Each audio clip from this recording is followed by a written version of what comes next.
యుగాలు మారినా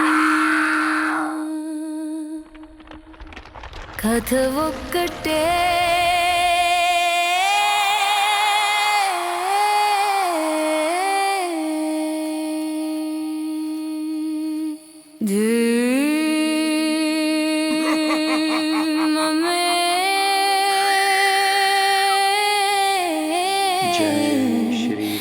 దారి అయితే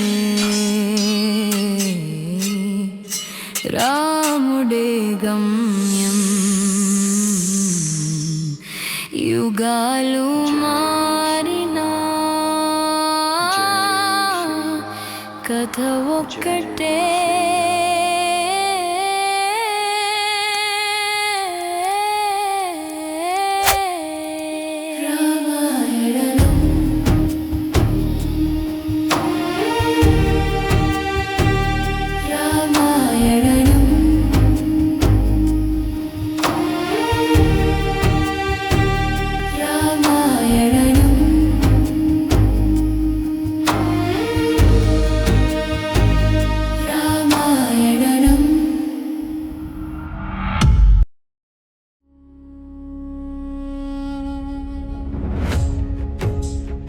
ఇక్ష్వాకు వంశ మహారాజు దశరథుడు వేదవేత్త, పరాక్రమశాలి, ధర్మపరుడు. దేవతల తరఫున రాక్షసులతో ఎన్నో యుద్ధాలు గెలిచి కోసల రాజ్యాన్ని, అయోధ్యను రాజధానిగా సుసంపన్నంగా పాలిస్తున్నాడు. అన్నీ ఉన్న ఒక బాధ ఎప్పటికీ వెంటాడుతుంది: పుత్ర సంతానం లేకపోవడం. మంత్రులు, గురువుల దీవెనలతో అశ్వమేధ యాగం చేయాలి అని నిర్ణయించాడు. యాగానికి ఋష్యశృంగుని ఆహ్వానించాడు. అశ్వమేధ యాగం అనంతరం జరిగించిన పుత్రకామేష్టి యాగంలో యజ్ఞపురుషుడు ప్రత్యక్షమై ఈ దేవతలు వండిన పాయసం భార్యలైన కౌసల్య, కైకేయి, సుమిత్రలకు ఇవ్వండి, సంతానం కలుగుతుంది అని వరమిచ్చాడు. కొద్ది కాలంలో చైత్రశుద్ధ నవమి నాడు కౌసల్యకు రాముడు, దశమి నాడు కైకేయికి భరతుడు, సుమిత్రకు లక్ష్మణ శత్రుఘ్నులు జన్మించారు. 4 అన్నదమ్ములు సకల గుణ తేజో సంపన్నులై విద్యల్లో, శౌర్యంలో అందరికీ ప్రీతిపాత్రులైనారు. వారిలో రాముడు దశరథునికే కాదు, అన్నింటికీ ప్రాణసమానుడు అయ్యాడు. లక్ష్మణుడు రాముని నుండి ఎప్పుడూ ఎడబడని నీడలాడలా ఉన్నాడు.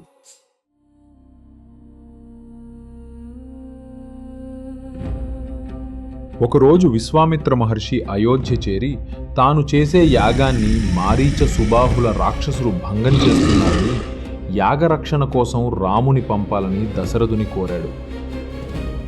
దశరథుడు కంగారు పడ్డాడు. ఇంకా 16 ఏళ్లు కూడా నిండని నా కుమారుణ్ణి ఎలా రాక్షసులపైకి పంపగలను అని. తానే సేనతో వస్తానన్నాడు. కాని విశ్వామిత్రుడు కోపంగా మాట తప్పకు అన్నప్పుడు వశిష్ఠుడు కూడా ప్రోత్సహించగా దశరథుడు కన్నీటి హృదయంతో రామలక్ష్మణులను గురువుతో పంపాడు. వీళ్ళు ప్రయాణం మొదలు పెట్టగానే విశ్వామిత్రుడు వారికి బల, అతిబల విద్యలను ఉపదేశించాడు. అలసట లేకుండా, ఆకలి లేకుండా, నిద్ర ఆవహించకుండా ధైర్యంగా ఉండే విద్యలు.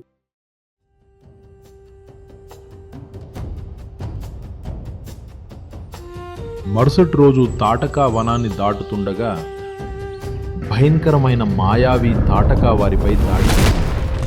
గురువు ఆజ్ఞపై రాముడు తన మొదటి రాక్షస వధను చేసి ధర్మాన్ని కాపాడాడు.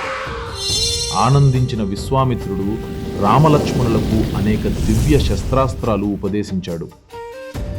అక్కడి నుండి సిద్ధాశ్రమం చేరుకున్నారు. యాగం ప్రారంభించారు. ఈ యాగం 6 రాత్రుళ్ళు 6 పగళ్ళు జరుగుతుంది. కాబట్టి నువ్వు అన్ని రోజులు జాగ్రత్తగా ఉండాలి అని చెప్పి విశ్వామిత్రుడు మౌన దీక్షలోకి వెళ్ళిపోయాడు. 5 రోజులు యాగం చక్కగా జరిగింది. 6వ రోజున ఆ అగ్నిహోత్రం ఒక్కసారి భగ్గున పైకి లేచింది. వెంటనే రాముడు లక్ష్మణుణ్ణి అప్రమత్తంగా ఉండమన్నాడు. అప్పుడే పైనుండి మారీచ, సుబాహువులు కొన్ని వేల రాక్షసులతో వచ్చి ఆ అగ్నిహోత్రంలోకి రక్తం పోశారు. వెంటనే రాముడు మారీచుడిని వాస్త్రంతో మారీచుడిని కొట్టాడు. ఆ దెబ్బకి వాడు 100 యోజనాల దూరం వెళ్ళి పడ్డాడు. సుబాహువుని ఆగ్నేయాస్త్రం పెట్టి కొడితే వాడు గుండెలు బద్దలై నెత్తులు కక్కుతూ కిందపడి మరణించాడు. మిగతా రాక్షసులందర్నీ వాయువ్యాస్త్రంతో నిర్జించారు. యాగం పూర్తయ్యాక విశ్వామిత్రుడు లేచి రాముణ్ణి ఆలింగనం చేసుకున్నాడు. ఆ రాత్రి అందరూ హాయిగా పడుకున్నారు. తరువాత గౌతమాశ్రమానికి చేరుకోగానే రాముడు అహల్యను శాపగ్రస్తురాలిగా ధూళిలో అదృశ్యంగా ఉన్న స్థితిలో చూశాడు. గౌతముని శాపం ప్రకారం రామచంద్రుని స్పర్శతోనే ఆమె విముక్తి పొందాలి. రాముడు ఆశ్రమంలో అడుగుపెట్టగానే అహల్య శాప విమోచితమైంది. గౌతమ మహర్షి ప్రత్యక్షమై వారు ఇద్దరూ రామలక్ష్మణులను భక్తితో పూజించి ఆశీస్సులిచ్చారు.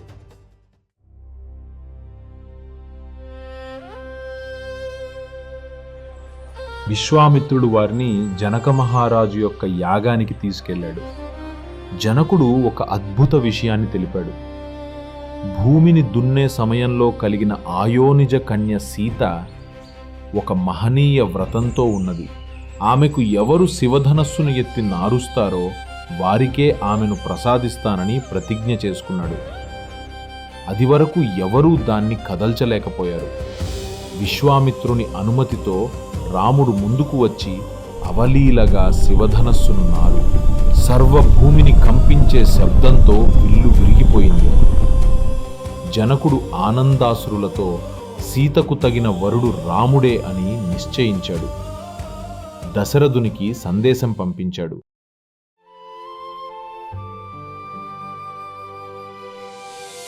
దశరథుడు సకుటుంబంగా మిథిలా చేరగా వశిష్ఠ విశ్వామిత్రుల సమక్షంలో వంశ వివరణ జరిగి రామ సీత లక్ష్మణ ఊర్మిళ భరత మాండవి శత్రుఘ్న శృతకీర్తి 4 జంటల వివాహం ఘనంగా జరిగింది.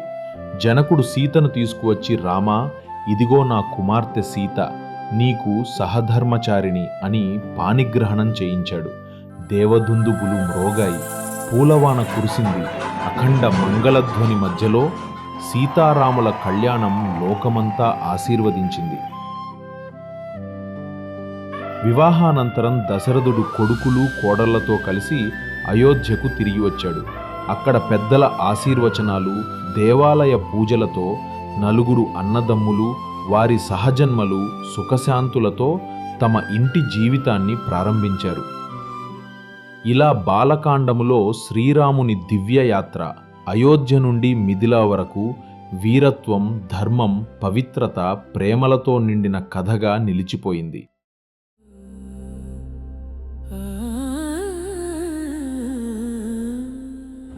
దశరథుడు వృద్ధాప్యంలోకి వచ్చినప్పుడు రాజ్యభారాన్ని రామున్నకి అప్పగించాలన్న నిర్ణయిస్తాడు.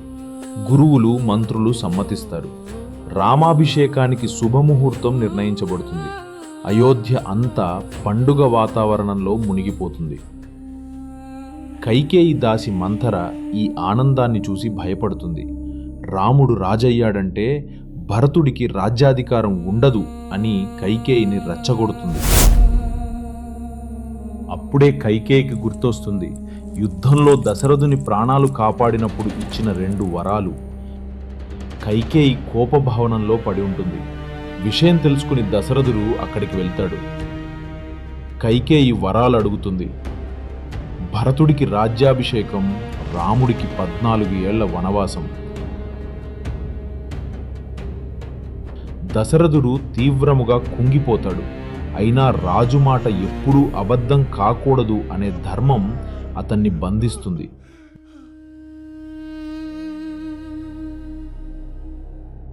రామున్నకి విషయం చెప్పితే అతడు క్షణం కూడా విచలితుడు కాడు. తండ్రి ఆజ్ఞే నా పరమధర్మం అంటూ వనవాసాన్ని ఆనందంగా స్వీకరిస్తాడు.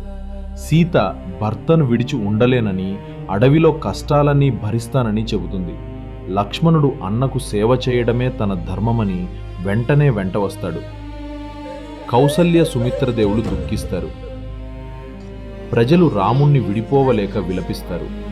అయోధ్యలో ఆనందం శోకంగా మారుతుంది. రాముడు, సీత, లక్ష్మణులు గంగా నదిని దాటుతారు. నిషాదరాజు గుహుడు రామునికి స్నేహితుడవుతాడు. వనవాస ధర్మానికి అనుగుణంగా రాముడు రాజవస్త్రాలను విడిచిపెట్టి తపస్వి వస్త్రాలు ధరిస్తాడు. రాముని వియోగాన్ని తట్టుకోలేక గత జన్మ కథను గుర్తు చేసుకుంటూ రామ నామస్మరణతో దశరథుడు ప్రాణాలు విడిచేస్తాడు.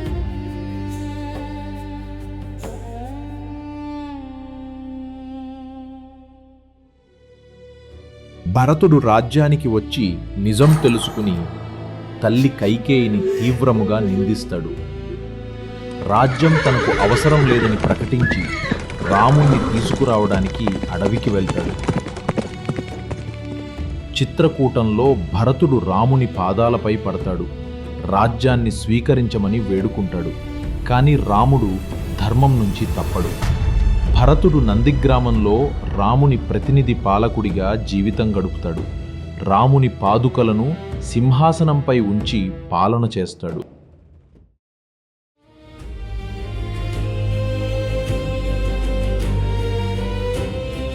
అయోధ్యకాండ ముగిసిన తర్వాత రాముడు, సీత, లక్ష్మణులతో కలిసి వనవాస జీవితం ప్రారంభిస్తాడు.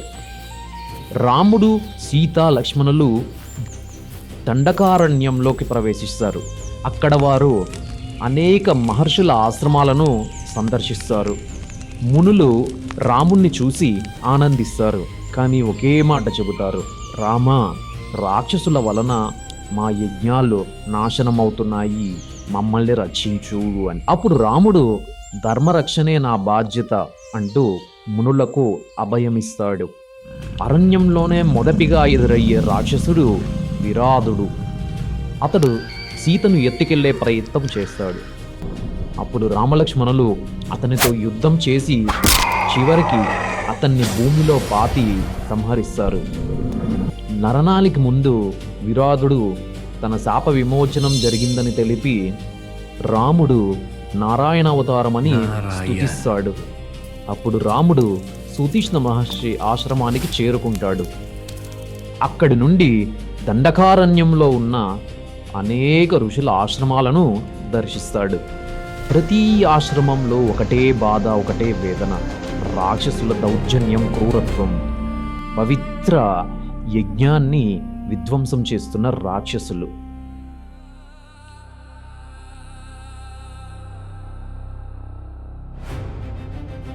రాముని ఆజ్ఞ మేరకు లక్ష్మణుడు పంచవటిలో ఆశ్రమం నిర్మిస్తాడు. ఇది గోదావరి నదీ తీరంలో ఉంటుంది.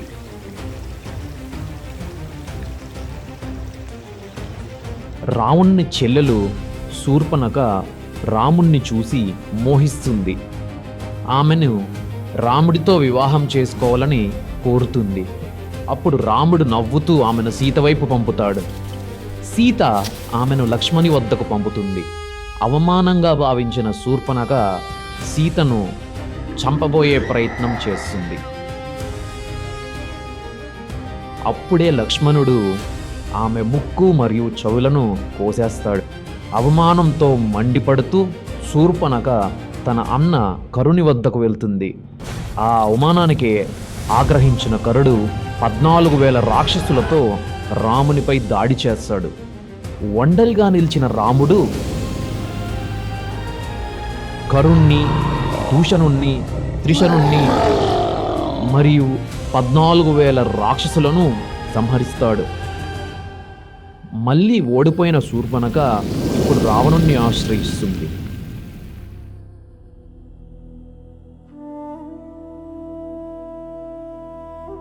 రావణుని సంకల్పం కఠినమవుతుంది.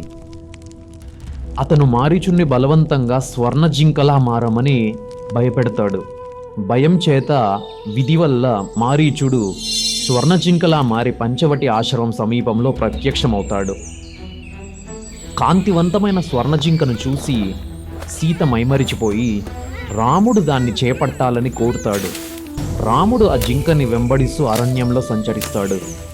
రాముడు బాణం నిలిచిన వేళ మారీచుడు క్రూరంగా గాయపడి నేల కొరుగుతాడు. అప్పుడు రాముని స్వరంతో హే లక్ష్మణ, హే సీత అని అరుస్తాడు. ఈ మాటలు విని సీత భయపడుతూ లక్ష్మణునితో రాముణ్ణి వెతకమని పంపిస్తుంది. అప్పుడు లక్ష్మణుడు ఆశ్రమం చుట్టూ ఒక పవిత్రమైన రేఖను నిర్మిస్తాడు. అదే లక్ష్మణ రేఖ. ఈ అవకాశాన్ని ఉపయోగించుకొని రావణాసురుడు ఒక బ్రాహ్మణుని వేషంలో భిక్షాటన కోసం సీతను చేరుతాడు. సీత భిక్షం ఇవ్వడానికి లక్ష్మణ రేఖ దాటి రావణుని చేరుతుంది. అప్పుడే రావణాసురుడు తన నిజ రూపాన్ని ప్రదర్శించి సీతను పుష్పక విమానంపై లంకకు అపహరిస్తాడు.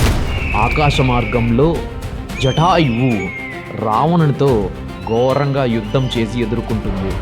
రావణుడు జటాయువు రెక్కలను విరిచేస్తాడు. దాంతో జటాయువు నేల కొరిగి భూమిపై పడిపోతుంది. రాముడు అక్కడికి చేరుకొని జటాయువుని చివరి క్షణాల్లో దర్శిస్తాడు. జటాయువుకి మోక్షం ప్రదర్శిస్తాడు. జటాయువు ద్వారా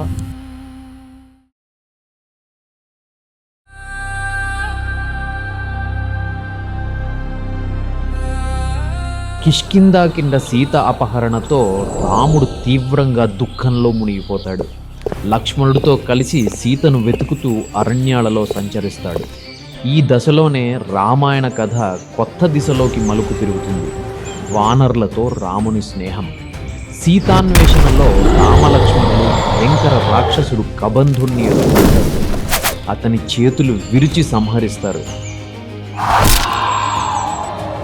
మరణానికి ముందు తనకు శాప విమోచనం జరిగిందని చెప్పి రామునికి ఒక ముఖ్య సూచన ఇస్తాడు.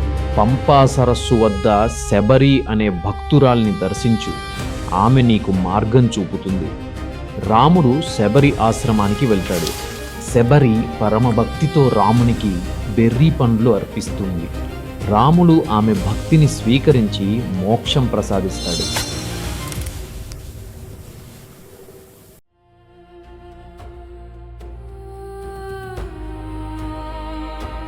పంపా సరస్సు వద్ద వానర మంత్రి హనుమంతుడు బ్రాహ్మణ వేషంలో రామలక్ష్మణులను కలుస్తాడు. రాముని మహాత్మ్యాన్ని గుర్తించిన హనుమంతుడు వారిని సుగ్రీవుని వద్దకు తీసుకెళ్తాడు. సుగ్రీవుడు తన అన్న వాలి భయంతో ఋష్యమూక పర్వతంలో నివసిస్తూ ఉంటాడు. రాముడు సుగ్రీవుల మధ్య సఖ్యత ఒప్పందం జరుగుతుంది. రాముడు వాలిని సంహరిస్తాడు. సుగ్రీవుడు సీతాన్వేషణలో సహాయపడతాడు. ఇది రాముడు హనుమంతుడి అనుబంధానికి ఆరంభం. సుగ్రీవుడు వాలిని యుద్ధానికి పిలుస్తాడు. రాముడు వృక్షాంతరం నుండి వాలిని బాణంతో సంహరిస్తాడు. వాలి మరణించే ముందు ప్రశ్నిస్తాడు, నువ్వు నేరుగా యుద్ధం చేయకుండా ఎందుకు చంపావు? రాముడు ధర్మబద్ధంగా సమాధానం చెబుతాడు. వాలి తన తమ్ముడి భార్యను స్వాధీనం చేసుకున్నాడు. అది రాజధర్మానికి విరుద్ధం. వాలి తన తప్పు గ్రహించి రాముని మహిమను అంగీకరిస్తాడు. అంగదుని సుగ్రీవునికి అప్పగించి మోక్షం పొందుతాడు. వాలి మరణంతో సుగ్రీవుడు కిష్కిందకు రాజు అవుతాడు.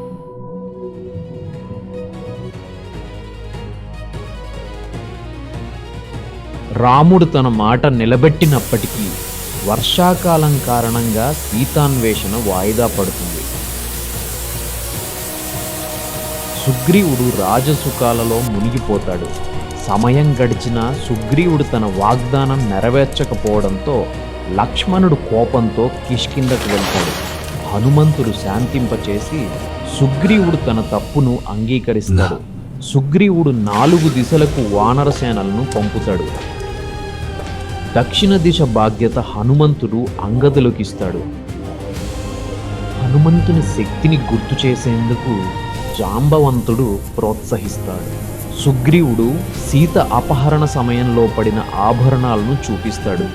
రాముడు వాటిని చూసి సీతవని గుర్తిస్తాడు. ఇది సీత ఇంకా జీవించి ఉందనే ఆశను బలపరుస్తుంది. కిష్కిందాకాండ ముగిసిన తరువాత వానరసేన మహేంద్ర పర్వతం వద్ద చేరుకుంది. సముద్రం దాటి లంకకు వెళ్ళడం అసాధ్యమని అందరూ అనుమానపడతారు.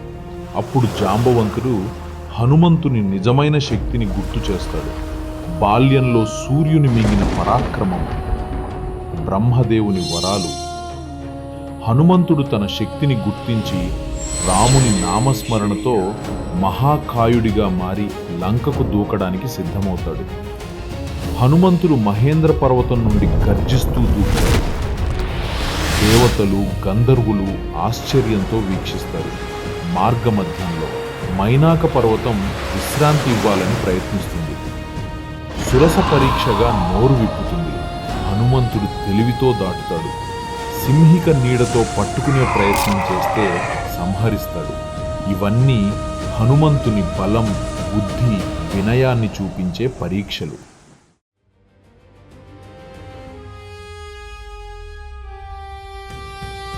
హనుమంతుడు లంకలో సూక్ష్మ రూపంలో ప్రవేశిస్తాడు.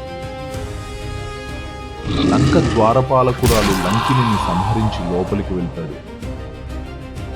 రాత్రివేళ రావణుని నగరాన్ని గమనిస్తాడు. వైభవమైన భవనాలు, అశోకవనం, రాక్షసుల జీవితం. హనుమంతుడు అనేక చోట్ల వెతికినా సీత కనిపించదు. చివరికి అశోకవనంలో శోకంతో కూర్చున్న సీతను చూస్తాడు. హనుమంతుడు మొదట తన నిజస్వరూపాన్ని తెలియజేయకుండా రాముని గుణగణాలను వర్ణిస్తాడు. సీత నమ్మిన తరువాత రామముద్రికను చూపించి తన దూత అని నిరూపిస్తాడు. సీత తన కష్టాలను వివరిస్తుంది. చూడామణిని హనుమంతునికి ఇస్తుంది.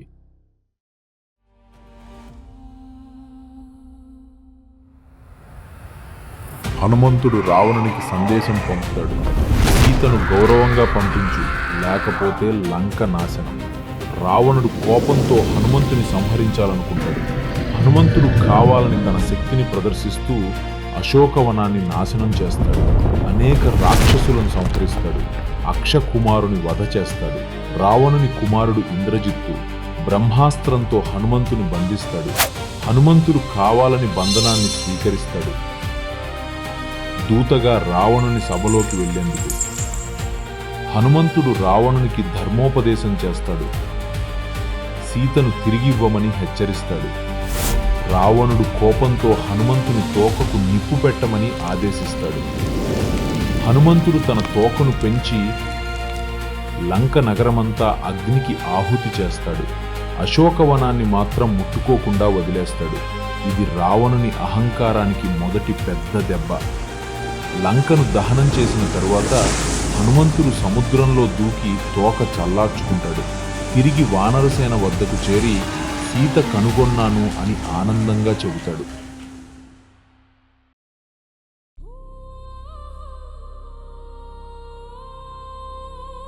హనుమంతుడు సీత వార్త తీసుకురాగానే రాముడు తక్షణమే లంకకు వెళ్లాలని నిర్ణయిస్తాడు.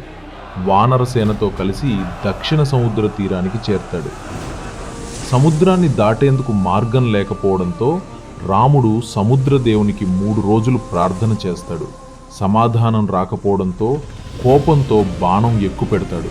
అప్పుడే సముద్రదేవుడు ప్రత్యక్షమై నలుడు అనే వానర శిల్పి ద్వారా సేతు నిర్మించండి అని సూచిస్తాడు. నలుడు నేతృత్వంలో వానరులు రాళ్లపై రామనామం వ్రాసి సముద్రంలో వేస్తారు. అద్భుతంగా అవి తేలుతాయి. ఈ విధంగా రామసేతు, సేతుబంధనం నిర్మాణం జరుగుతుంది. వానరసేన లంకలోకి ప్రవేశిస్తుంది. యుద్ధానికి ముందు రాముడు అంగదుర్ని దూతగా పంపుతాడు. సీతను గౌరవంగా అప్పగించమని సూచిస్తాడు. కానీ రావణుడు అహంకారంతో అంగదుని సభలో అవమానిస్తాడు. అంగదుని పాదాన్ని ఎవరూ కదిలించలేరు. అలా లంక యుద్ధం ప్రారంభమవుతుంది.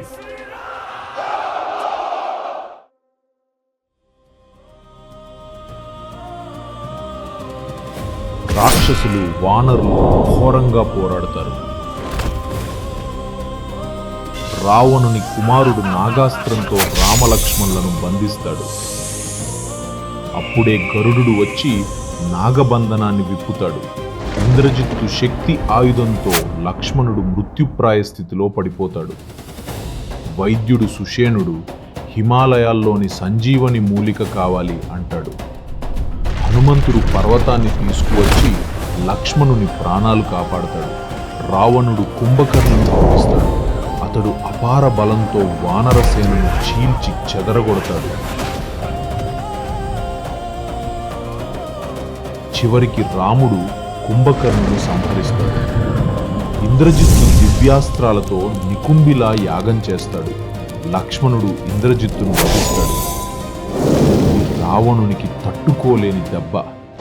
చివరికి రావణ రాముల మధ్య భయంకర యుద్ధం జరుగుతుంది. రాముడు రావణుని సంహరిస్తాడు. అధర్మానికి అంతం, ధర్మానికి విజయమానికి విజయం.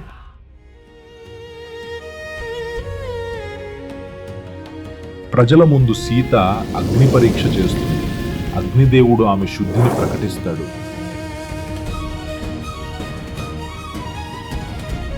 రాముడు విభీషణుణ్ణి లంకరాజుగా పట్టాభిషేకం చేస్తాడు. ధర్మాన్ని అనుసరించిన వాడే రాజు అవుతాడని సందేశం.